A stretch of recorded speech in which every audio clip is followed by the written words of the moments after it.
दोस्तों 7 अक्टूबर से आप सभी लोग गाजा की बड़ी बड़ी इमारतों को जमींदोज होते हुए देखते होंगे। गाजा के अंदर घर बिल्डिंगें खंडर बन चुके हैं। आप लोगों के सामने अब तक सिर्फ गाजा की ही ऐसी तस्वीरें आ रही थी, लेकिन आज मैं आप लोगों को गाजा को खंडर बनाने वालों के घरों की कुछ तस्वीरें दिखाऊंगा। बहुत सारे लोगों के कमेंट देखता हूं कि जो लोग ये कहते हैं कि उधर की भी थोड़ी सी तबाही दिखाया करें। जरूर दिखाऊंगा इस वीडियो में आगे, लेकिन पहले आपको यमन की खबर दे देता हूं। लास्ट रिपोर्ट अगर आप लोगों ने देखी होगी, उसमें मैंने आपको एक जानकारी दी थी कि लाल सागर में एक और जहाज पर मिसाइल अटैक की खबरें आ रही हैं। हालांकि कंफर्म नहीं हुआ था, लेकिन अब कंफर्म हो चुका है। ब्रिटिश समुद्री व्यापार प्राधिकरण की तरफ से जानकारी दी गई है कि यमन के अल सलीफ से 100 समुद्री मील उत्तर पश्चिम में एक जहाज पर मिसाइलों से अटैक किया गया है। कई सारी मिसाइलें एक जहाज पर आकर गिरी हैं। अल जजीरा ने भी यमन के सूत्रों के हवाले से यह जानकारी दी है कि अंसारुल्लाह ने लाल सागर में एक नए जहाज पर हमला किया है। अंसारुल्लाह की सेना ने यमन से काफी दूर जाकर जिस जहाज पर मिसाइल अटैक किया है, वो जहाज माल्टीज झंडे वाला यूनानी मालवाहक जहाज है।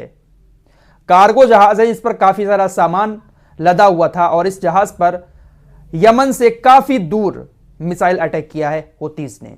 फिलहाल अमेरिका और ब्रिटेन ने हमले करके यमन के हूतीस को डराने की कोशिश की, लेकिन हूतीस के हमले जहाजों पर अभी भी लगातार जारी हैं। वहीं जापान की एक बहुत बड़ी शिपिंग कंपनी NYK ने भी अपने सारे शिपमेंट लाल सागर में बंद कर दिए हैं।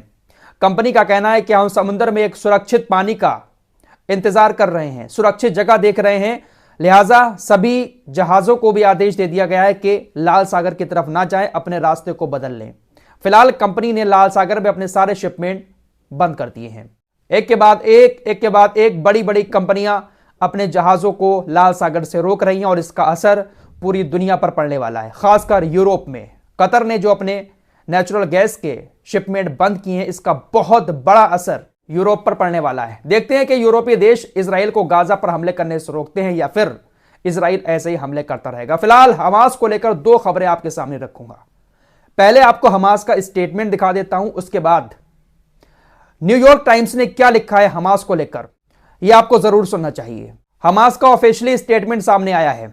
हमास ने साफ कह दिया है कि हम गाजा नहीं छोड़ेंगे। हमास ने अपने ऑफिशियली स्टेटमेंट में साफ इस बात को कह दिया है कि हमारे लड़ाके मजबूती के साथ दुश्मन का सामना कर रहे हैं और दिन ब दिन वो मजबूत होते जा रहे हैं। 100 दिन से ज्यादा जंग लड़ चुके हैं, लेकिन 100 दिन के बाद उनकी ताकत कम होने की बजाय ताकत और ज्यादा बढ़ गई है। हमारे लड़ाके और ज्यादा मजबूत हो चुके हैं। हमास का कहना है कि हमारे पास अभी भी इतनी ताकत बची है कि हम अपने कब्जे को छुड़ाकर अपनी जमीनों को आजाद करा सकते हैं। कई सारे ऐसे बयान हमें सुनने को मिल रहे हैं कि गाजा का युद्ध तभी खत्म होगा जब हमास गाजा से खत्म हो जाएगा। बेंजामिन नेतन्याहू ऐसी बहुत सारी बातें कहता है ना कि गाजा का युद्ध तभी खत्म होगा जब हम हमास को पूरी तरह से मिटा देंगे। तो इसी पर हमास ने कहा है कि हमें बहुत सारी ऐसी बातें सुनने को मिल रही हैं कि गाजा का युद्ध तब खत्म होगा जब हमास खत्म होगा। हमास नहीं हटेगा और न ही हमास गाजा से खत्म होगा। यह बात साफ तौर पर हमास ने अपने स्टेटमेंट में बता दी है। दोस्तों, अमेरिका का एक बहुत बड़ा अखबार न्यूयॉर्क टाइम्स, उसने हमास के बारे में कुछ बातें लिखी हैं और हमास की टनल के बारे में भी कुछ बातें लिखी हैं।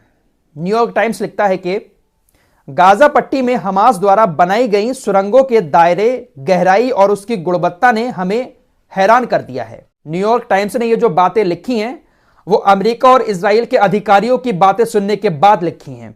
न्यूयॉर्क टाइम्स ने लिखा कि हमास ने अपनी सुरंगों को बनाने के लिए जिस सामान का इस्तेमाल किया है, उस सामान को देखकर भी हम हैरान हैं। इजराइल के अधिकारी और अमेरिका के अधिकारी हैरान हैं हमास की सुरंगों को देखकर।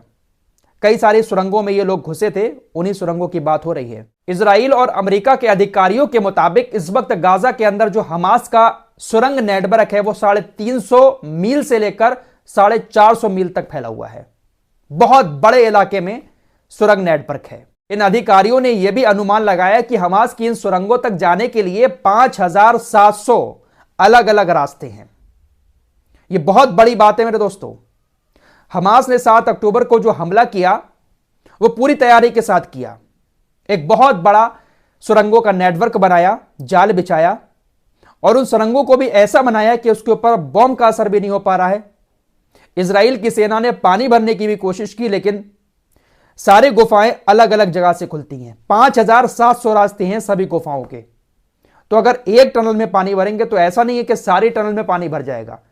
एक टनल में हमास ने पानी भरा, वो फुल हो गई, उसके बाद पानी बाहर आने लगा। साथ ही साथ कुछ दिन पहले हमास ने भी अपनी सुरंगों के बारे में बताया था कि हमारी सुरंगें बहुत अच्छे इंजीनियरों ने बनाई हैं और हमें पहले से इस बात का अंदेशा था कि इजराइल इन सुरंगों में पानी भर सकता है, तो हमने इनको ऐसा बनाया है कि भारी से भारी बाढ़ ये सुरंगें बर्दाश्त कर जाएंगी।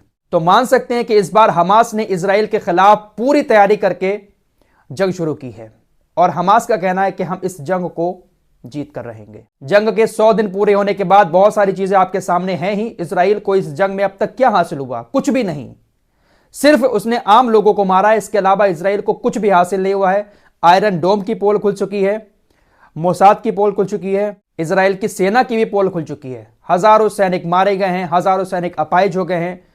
इस जंग से पहले पूरी दुनिया में ऐसा भौकाल था कि हर जगह पर, दुनिया के हर कोने में इजराइल का एजेंट मौजूद रहता है। दुनिया की सबसे ताकतवर सेना इजराइल की सेना है, लेकिन सब का सब धरा का धरा रह गया। फिलहाल खबर आ रही कि ये जो बिली गेट्स है, ये अब वॉर कैबिनेट से अपने आप को अलग कर रहा है। ये एक बहुत मेन आदमी है, इजराइल की फोर्स जो लड़ाई लड़ रही है उसका बहुत मेन आदमी है ये। खबरें ऐसी आ रही कि ये और इसके कई सारे साथी अपने आप को इजरायली सरकार की जो कैबिनेट है उससे अलग कर रहे हैं। अब किसी भी कैबिनेट मीटिंग में ये लोग शामिल नहीं होंगे और अगर ऐसा होता है तो इजराइल के लिए यह बहुत बड़ा नुकसान होगा। इजराइल के अंदर कैबिनेट की जो बैठकें होती है उसमें कैसी चीखम चिल्ली मच रही है, कैसी लड़ाई झगड़े हो रहे हैं, वो सारी चीजें आप लोगों को मैं लगातार बता रहा हूं, क्योंकि 100 दिन में इजराइल कुछ भी हासिल नहीं कर पाया है, तो जाहिर सी बात है कि लड़ाई झगड़े तो होंगे। आइए अब कुछ तबाही की तस्वीरें आप लोगों को दिखा देता हूं। ईरान ने कल जो हमला किया था, उस हमले में मोसाद का जो खुफिया अड्डा था वो कैसे तबाह हुआ है। पहली तस्वीर देखिए, यह है वो लोकेशन जहां पर मोसाद का खुफिया अड्डा बना हुआ था। थोड़ा सा इसको और जूम करता हूं, देखिए कैसा तबाह हुआ है। अच्छा, थोड़ा सा और जूम कर देता हूं, देखिए कैसी तबाही मोसाद के खुफिया अड्डे पर हुई है। कुछ इसी तरह की तस्वीरें आप लोग गाजा के अंदर देखते होंगे। चलिए कुछ और तस्वीरें आप लोगों को दिखा देता हूं। ऐसी ही तस्वीरें तो गाजा से सामने आ रही थी। इजराइल ने इसी तरह से बमबारी करके, हवाई हमले करके, मिसाइल और रॉकेट दागकर गाजा की इमारतों को खंडर बनाया था। कल रात ईरान ने जो मिसाइलें छोड़ी हैं, तो देखिए किस तरह के हालात इराक के अंदर मोसाद के अड्डे के हुए हैं।